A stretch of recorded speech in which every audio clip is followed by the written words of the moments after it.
Kembali lagi di Cahaya Hati Indonesia spesial mengenang Kiai Haji Abdurrahman Wahid. Tadi kita sama-sama telah mendengarkan bincang-bincang dengan orang-orang yang terdekat dengan Kiai Haji Abdurrahman Wahid. Sekarang mari sama-sama kita dengarkan tausiah selanjutnya dari guru kita Kiai Syahdan. Insya Allah beliau akan memaparkan tema rahasia telinga dan kekuatan mendengarkan. Shallu ala Muhammad.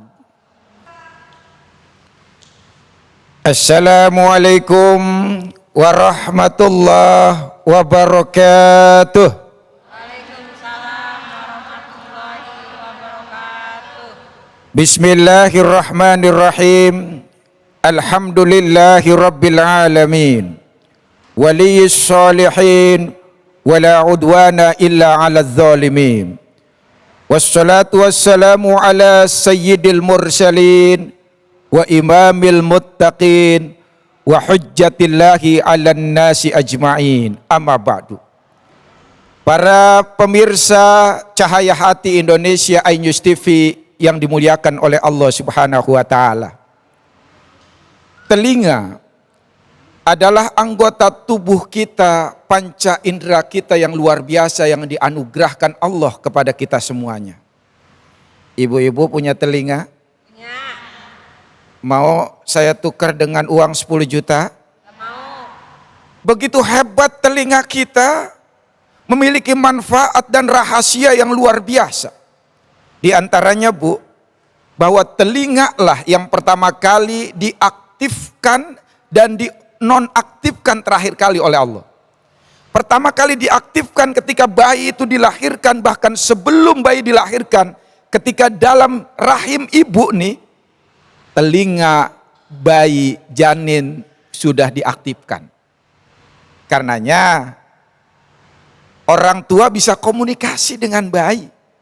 Karenanya menurut ilmu pengetahuan, anak karakter dan kebiasaannya bisa ditentukan dari bagaimana bayi itu ketika dalam kandungan. Maka jangan heran sekarang ada bayi yang usia 8 tahun, 9 tahun sudah hafal Al-Quran. Betul? Betul. Kenapa? Karena orang tuanya sering memperdengarkan bacaan ayat suci Al-Quran. Kalau sering didengerin dangdut, jadi penyanyi dangdut bisa. Tapi kalau sering diperdengarkan ayat suci Al-Quran, maka dia bisa hafal Al-Quran, akhlaknya insya Allah seperti Al-Quran. Makanya Bu, saya kasih tahu rahasianya. Kenapa sih orang Yahudi cerdas-cerdas? Karena kebiasaan perempuan Yahudi ketika hamil, itu kebiasaannya dia mengerjakan matematika, ibunya nih perempuan yang hamilnya, mengerjakan bank soal matematika, membaca kitab suci mereka, diperdengarkan ke bayi mereka. Maka perempuan hamil Yahudi kemana-mana bawa kitab suci, bawa bank soal matematika. Perempuan kita hamil kemana-mana bawa gunting sama bangle. Coba itu, golok juga kalau bisa dibawa itu, benar.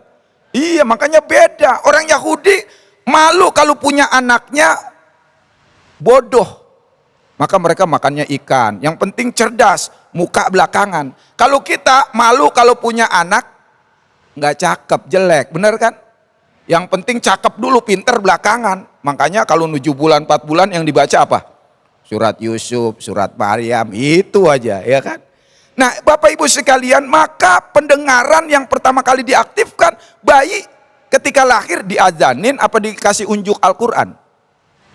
Diazankan, karena telinganya yang aktif dan respon.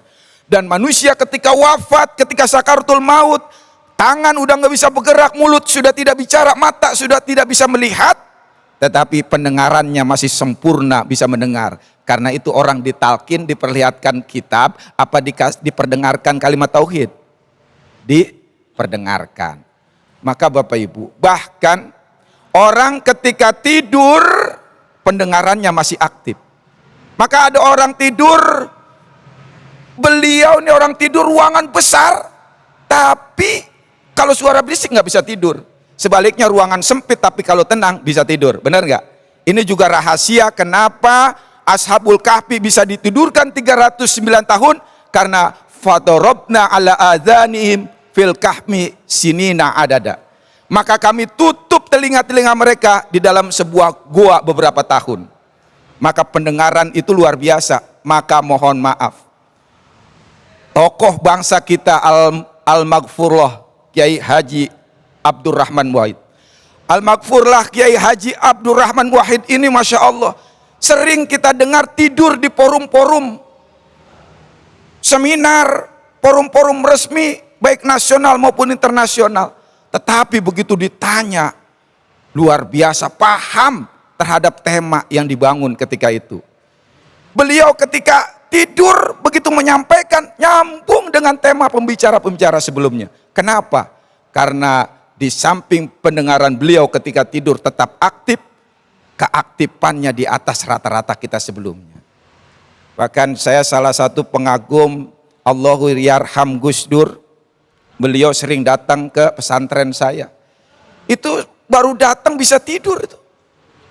Begitu kiai saya ceramah nyinggung buat guyonan ke Gus Dur lagi tidur, padahal mohon maaf mendengkur tapi bisa ketawa. Kenapa?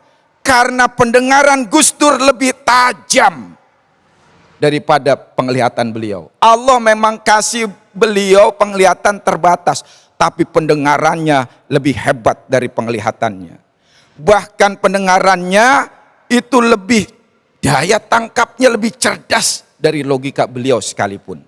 Inilah kemampuan yang istimewa dari Gus Dur. Maka wajar kalau sering kita dengar Gus Dur kok tidur, tapi ditanya nyambungnya luar biasa. Gus Dur lagi tidur kok begitu beliau menyampaikan tema itu nyambung. Bahkan bisa ditanya jawab detail sekali. Allahu Akbar. Inilah Bapak Ibu sekalian, kenapa?